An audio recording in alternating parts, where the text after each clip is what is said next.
Hi friends, good evening. ಹೇಗಿದ್ರೆ ಎಲ್ಲರೂ ಪೂರ ಎಲ್ಲ ಇವತ್ತೆಂತ ಗೊತ್ತುಂಟು ಫ್ರೆಂಡ್ಸ್, ನಾನು ಈ ಅರಶಿನದ ಎಲೆ ಉಂಟಲ್ಲ ಅದರದ್ದು ಕಡುಬು ಮಾಡ್ತಾರೆ. ಅದು ನಿಜವಾಗಿ ನಾಗರ ಪಂಚಮಿಗೆ ಮಾಡೋದು. ನಾನು ಮೊದಲೇ ಮಾಡ್ತಾ ಇದ್ದೇನೆ, ಅಂದರೆ ಆಟಿ ತಿಂಗಳಲ್ಲಿ ಯಾವಾಗ ಸಹ ಮಾಡ್ಬೋದಂತೆ. ಆದರೆ ನಾನು ಇವತ್ತು ಮಾಡ್ತಾ ಇದ್ದೇನೆ ಅದನ್ನು. ಹಾಗಾಗಿ ನಾವು ಮನೆಯಿಂದ ಬರುವಾಗ ಎಲೆ ಅರಶಿನ ತಂದು ಇಲ್ಲಿ ನೆಟ್ಟಿದ್ದೆವು. ಅದರಲ್ಲಿ ಚಂದ ಎಲೆ ಬಂದಿದೆ. ಹಾಗಾಗಿ ಈಗ ಅದರಿಂದ ನಾನು ಕಡುಬನ್ನು ಮಾಡ್ತಿದ್ದೇನೆ. ಅದನ್ನು ಯಾವ ರೀತಿಯಾಗಿ ಮಾಡೋದು ಅಂತ ನಾನು ನಿಮ್ಮ ಜೊತೆ ಶೇರ್ ಮಾಡ್ತೇನೆ. ಎಲ್ಲರೂ ಗೊತ್ತಿರ್ಬೋದು, ಯಾಕಂದರೆ ಎಲ್ಲರೂ ಅದರದೊಂದು ರೆಸಿಪಿಯನ್ನು ನಾಗರ ಪಂಚಮಿ ಅವತ್ತು ಅದೊಂದು ವಿಶೇಷವಾದ ತಿಂಡಿಯಾಗಿ ಎಲ್ಲರೂ ಮಾಡ್ತಾರೆ. ಇನ್ನದು ಮಾರುಕಟ್ಟೆಯಲ್ಲಿ ನಮಗೆ ಸಿಗ್ತದೆ ಸಹ ಪೇಟೆಯಲ್ಲಿ. ಆದರೆ ಹಳ್ಳಿಗಳಲ್ಲಿ ಎಲ್ಲ ನಮ್ಮ ಹಳ್ಳಿಗಳಲ್ಲಿ ಎಲ್ಲ ಮನೆಗಳಲ್ಲಿ ಅದು ಇರ್ತದೆ, ಹೆಚ್ಚಿನವರ ಮನೆಯಲ್ಲಿ. ಹಾಗೆ ನಾನು ಇವತ್ತು ಅದರ ಕಡುಬನ್ನು ಮಾಡ್ತಾಯಿದ್ದೇನೆ ಫ್ರೆಂಡ್ಸ್. ಯಾವ ರೀತಿಯಾಗಿ ನಾನು ಮಾಡಿ ಅಂತ ನಿಮ್ಮ ಜೊತೆ ಶೇರ್ ಮಾಡ್ತೇನೆ. ಹಾಗೆ ಇವತ್ತಿನ ವೀಡಿಯೋ ಇಷ್ಟ ಆದರೆ ಪ್ಲೀಸ್ ಲೈಕ್ ಮಾಡಿ ಫ್ರೆಂಡ್ಸ್. ಹಾಗೆ ಮೊದಲಿನ ಬಾರಿ ನನ್ನ ವೀಡಿಯೋ ನೋಡ್ತಿದ್ರೆ ಪ್ಲೀಸ್ ಸಬ್ಸ್ಕ್ರೈಬ್ ಮಾಡಿ. ಪಕ್ಕದಲ್ಲಿರುವ ಬೆಲ್ ಬಟನನ್ನು ಕ್ಲಿಕ್ ಮಾಡೋದನ್ನು ಮರಿಬೇಡಿ. ನಿಮ್ಮ ಫ್ರೆಂಡ್ಸ್ ಫ್ಯಾಮಿಲಿಯವ್ರ ಜೊತೆ ನನ್ನ ವೀಡಿಯೋನ ಶೇರ್ ಮಾಡಿ ಫ್ರೆಂಡ್ಸ್.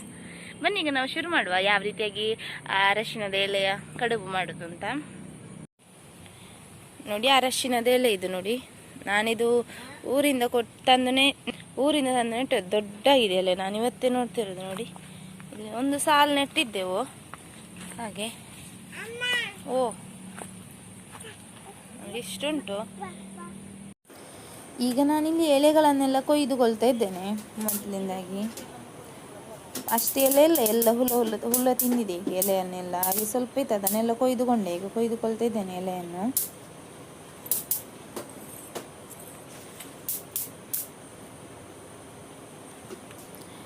ಈ ಅರಶಿನದ ಎಲೆಯ ಕಡುಬು ಅಂದರೆ ಎಲ್ರಿಗೂ ಇಷ್ಟ. ನನಗೆ ಅಂತೂ ತುಂಬ ಇಷ್ಟದ ಒಂದು ರೆಸಿಪಿ ಇದು.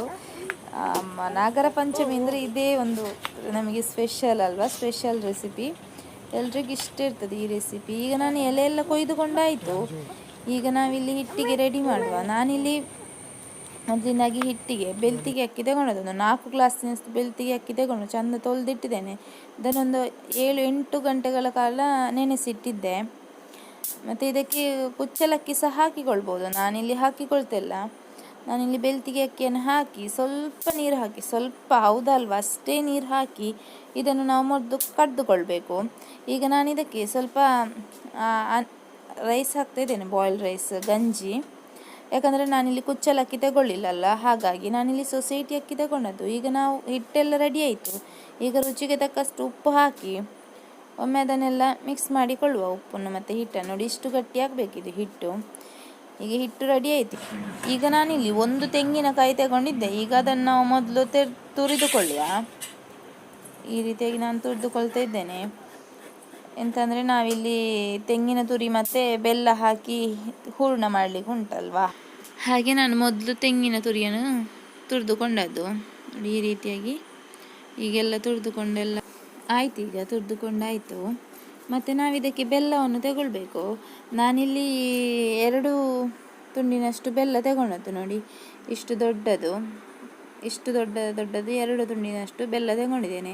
ಮೊದಲೀಗ ನಾವು ಬೆಲ್ಲವನ್ನು ಚೆಂದ ಹುಡಿ ಮಾಡಿಕೊಳ್ಬೇಕು. ನಾನಿಲ್ಲಿಲ್ವಾ ನಮ್ಮದು ತರಕಾರಿ ತುರಿಯುವುದು ಉಂಟಲ್ವ, ಅದರಲ್ಲಿ ತುರಿದುಕೊಂಡು, ಅದರಲ್ಲಿ ತುಂಬ ಸುಲಭ ಆಗ್ತದೆ ನಮಗೆ.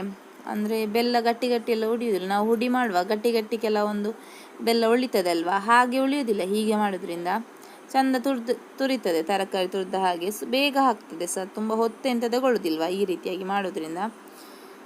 ನೋಡಿ, ಈ ರೀತಿಯಾಗಿ ಚೆಂದ ಬೀಳ್ತಾ ಉಂಟು. ಈಗ ಬೆಲ್ಲೆಲ್ಲ ನಾನು ತುರಿದುಕೊಂಡೆ. ತೆಂಗಿನಕಾಯಿಯನ್ನು ನಾವಿಲ್ಲಿ ತುರಿದುಕೊಂಡಿದ್ದೆವಲ್ಲ, ಅದನ್ನೀಗ ಇದಕ್ಕೆ ಹಾಕಿಕೊಳ್ಳುವ ಬೆಲ್ಲಕ್ಕೆ. ಇದು ಆಗಾಗಲೇ ಮಾಡಬೇಕು, ಸ್ವಲ್ಪ ಹೊತ್ತಿಟ್ಟರೆ ಬೆಲ್ಲೆಲ್ಲ ನೀರಾಗ್ತದೆ ಅದಕ್ಕೆ. ಈಗ ಈ ರೀತಿಯಾಗಿ ನಾನು ತೆಂಗಿನ ತುರಿಯನ್ನು ಹಾಕ್ಕೊಳ್ತಾ ಇದ್ದೇನೆ. ಮತ್ತು ಇದಕ್ಕೆ ನಾನು ಸ್ವಲ್ಪ ಏಲಕ್ಕಿ ಹುಡಿ ತಗೊಂಡಿದ್ದೆ, ಅದನ್ನು ಸಹ ಹಾಕ್ಕೊಳ್ತಾ ಇದ್ದೇನೆ. ಒಂದು 1/4 ಚಮಚದಷ್ಟು ಏಲಕ್ಕಿ ಹುಡಿ ತಗೊಂಡದ್ದು. ಈಗ ಅದನ್ನು ಹಾಕಿ ಚೆಂದೊಮ್ಮೆ ಮಿಕ್ಸ್ ಮಾಡುವ, ಬೆಲ್ಲ, ಏಲಕ್ಕಿ ಹುಡಿ ಮತ್ತು ತೆಂಗಿನ ತುರಿಯನ್ನು. ನೋಡಿ, ಈ ರೀತಿಯಾಗಿ ಬೆರೆಸಿಕೊಳ್ಬೇಕು. ಈಗ ಚೆಂದ ಮಿಕ್ಸ್ ಮಾಡಬೇಕು. ನೋಡಿ, ಈ ರೀತಿಯಾಗಿ ಎಲ್ಲ ಮಿಕ್ಸ್ ಮಾಡಿಕೊಳ್ತಾ ಇದ್ದೇನೆ. ಈಗ ನಾನು ಯಾವಾಗಲೂ ನಮಗೆ ಹಿಟ್ಟು ಜಾಸ್ತಿ ಆಗಿರ್ತದೆ, ಹೂರ್ಣ ಸ್ವಲ್ಪ ಕಡಿಮೆ ಆಗೋದು ಯಾವಾಗಲೂ ನಾವು ಹಿಟ್ಟು ಮಾಡುವಾಗ. ನೋಡಿ, ಈಗ ಇದು ರೆಡಿ ಆಯಿತು. ನೋಡಿ, ಈಗ ನಾವಿಲ್ಲಿ ನೀರು ಬಿಸಿ ಆಗಲಿಕ್ಕೆ ಇಡುವ ಮೊದಲಿಂದಾಗಿ. ಈಗ ಬೆಂಕಿಯೆಲ್ಲ ಉರಿತುಂಟು. ಮೊದಲಿಗೆ ಒಂದು ಪಾತ್ರೆಯನ್ನು ಇಟ್ಟು ಅದಕ್ಕೆ ನೀರು ಹಾಕಿ ನೀರು ಬಿಸಿ ಆಗಲಿಕ್ಕೆ ಇಡುವ ಮೊದಲು. ಈಗ ಅಂದರೆ ಬೇಯಲಿಕ್ಕೆ ಬೇಕಾದಷ್ಟು ನೀರು ತಗೊಂಡ್ರೆ ಆಯಿತು. ಅಂದರೆ ಹೆಚ್ಚು ನೀರು ಬೇಕು ಅಂತಿಲ್ಲ, ಸ್ವಲ್ಪ ಶೆಕೆಯಲ್ಲಿ ಅದು ಬೇಯ್ತದಲ್ವ, ಹಾಗಾಗಿ ಸ್ವಲ್ಪ ನೀರು ತಗೊಂಡ್ರೆ ಸಾಕು. ಸ್ವಲ್ಪ ನೀರು ನಮಗೊಂದು ಅಂದಾಜು ಇರ್ತದಲ್ವ, ಹಾಗೆ ನೀರು ತಗೊಂಡು ಮೊದಲು ನೀರು ಹಾಕಿ ಬಿಸಿ ಆಗಲಿಕ್ಕೆ ಇಡಬೇಕು. ಈ ರೀತಿಯಾಗಿ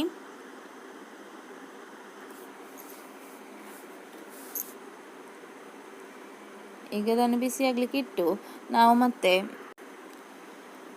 ಮುಚ್ಚಳ ಮುಚ್ಚಿ ಬಿಸಿ ಆಗಲಿಕ್ಕೆ ಇಡುವ. ಈಗ ನಾವಿಲ್ಲಿ ಅರಶಿನದ ಎಲೆಗೆ ಹಿಟ್ಟನ್ನು ಹಾಕಿ ಚೆಂದ ತೆಳುವಾಗಿ ಹದ ಮಾಡಿಕೊಳ್ಬೇಕು. ನೋಡಿ, ಈ ರೀತಿಯಾಗಿ ಹಚ್ಚಬೇಕು ಅದಕ್ಕೆ ಎಲೆಗೆ ಹಿಟ್ಟನ್ನು ಚೆಂದ ತೆಳುವು ಮಾಡಿ ಹಚ್ಚಿದಷ್ಟು ಒಳ್ಳೆಯದಾಗ್ತದೆ.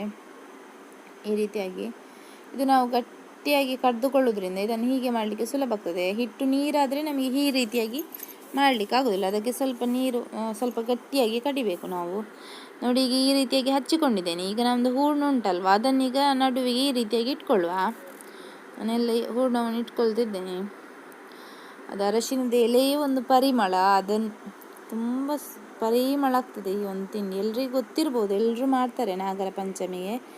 ಹಾಗಾಗಿ ಇದನ್ನು 2 ರೀತಿಯಲ್ಲಿ ಮಡಿಚಿಕೊಳ್ಳಿಕ್ಕೆ ಆಗ್ತದೆ ನಮಗೆ. ಒಂದು ಈ ರೀತಿಯಲ್ಲಿ ನೋಡಿ, ನಾನು ಮೊದಲೊಂದು ಈ ರೀತಿಯಲ್ಲಿ ಮಡಿಚಿಕೊಳ್ತಾ ಇದ್ದೇನೆ. ಈ ರೀತಿಯಾಗಿ ಉದ್ದಕ್ಕೆ ಅಡ್ಡ ಹಾಕೋದು, ಈ ರೀತಿಯಾಗಿ ಉದ್ದಕ್ಕೆ ಅಡ್ಡನಾಗಿ ಮಡಿಚಿಕೊಳ್ಳೋದು. ಈಗ ಒಂದು ಎಲೆಗೆಲ್ಲ ಹಚ್ಚಿ ಆಯಿತು ನಂದು. ಈಗ ನಾನು ಮತ್ತೊಂದು ಎಲೆಗೆ ಅದೇ ರೀತಿಯಾಗಿ ಹಚ್ಚಿಕೊಳ್ತಾ ಇದ್ದೇನೆ. ಈ ರೀತಿಯಾಗಿ ತೆಳುವಾಗಿ ಹಚ್ಚಿಕೊಂಡ್ರೆ ಆಯಿತು. ಈ ರೀತಿಯಾಗಿ ನಾವು ಪಜೆ ಮಡಿಕೆ ಅಂತ ಒಂದು ಮಾಡ್ತೇವೆ, ಅದು ಇದೇ ರೀತಿ ಮಾಡೋದು. ಅದು ಬಾಳೆ ಎಲೆಗೆ ನಾವು ಹಚ್ಚೋದು, ಇದು ಅರಶಿನದ ಎಲೆಗೆ. ನಾನು ಇದಕ್ಕೆ ಮತ್ತೆ ಬೆಲ್ಲದ ಪಾಕವನ್ನು ಹಾಕೊಳ್ತಾ ಇದ್ದೇನೆ. ನೋಡಿ, ಈ ರೀತಿಯಾಗಿ ಹಾಕಿಕೊಂಡ್ರೆ ಆಯಿತು. ತುಂಬ ರುಚಿಯಾಗಿರ್ತದೆ ಇದು, ಎಲ್ರಿಗೂ ಇಷ್ಟವಾದ ರೆಸಿಪಿ. ನನಗಂತೂ ತುಂಬಾ ಇಷ್ಟ. ನೋಡಿ, ಮತ್ತೊಂದು ಈ ರೀತಿಯಾಗಿ ಮಡಿಚಿಕೊಳ್ಳೋದು ನಾವು. ಈಗೆಲ್ಲ ಎಲ್ಲ ಆಯಿತು ನಂದು ಮಾಡಿ. ಈಗ ನಾವು ಇದನ್ನು ಇಟ್ಕೊಳ್ಳುವ, ಬೇಯಲಿಕ್ಕೆ ಇಡುವ. ಬೇಯಲಿಕ್ಕೆಗೆ ಇಡ್ತಾ ಇದ್ದೇನೆ. ನೋಡಿ, ಈ ರೀತಿಯಾಗಿ ಇಟ್ಕೊಂಡ್ರೆ ಆಯಿತು, ತುಂಬ ಬೇಗ ಆಗ್ತದೆ. ಈ ರೀತಿಯಾಗಿ ಈಗೆಲ್ಲ ಇಟ್ಟುಕೊಂಡೆಲ್ಲ ಆಯಿತು. ನೋಡಿ, ಅದು ಬೆಂಕಿ ಆಗಿರಲಿಲ್ಲ. ಈಗೆಲ್ಲ ಇಟ್ಟುಕೊಂಡೆಲ್ಲ ಆಯಿತು. ಈಗ ಮುಚ್ಚಳ ಮುಚ್ಚಿ ಬೇಯಲಿಕ್ಕೆ ಇಡುವ. ಬೇಗ ಬೇಯ್ತದೆ ಇದು, ಚಂದ ಬೆಂಕಿ ಎಲ್ಲ ಆದರೆ. ಈಗ ನೋಡಿ, ನಮ್ಮದೆಲ್ಲ ರೆಡಿ ಆಯಿತು. ನೋಡಿ, ಇಲ್ಲಿ ಚಂದ ಬೆಂದಿದೆ ಇದು.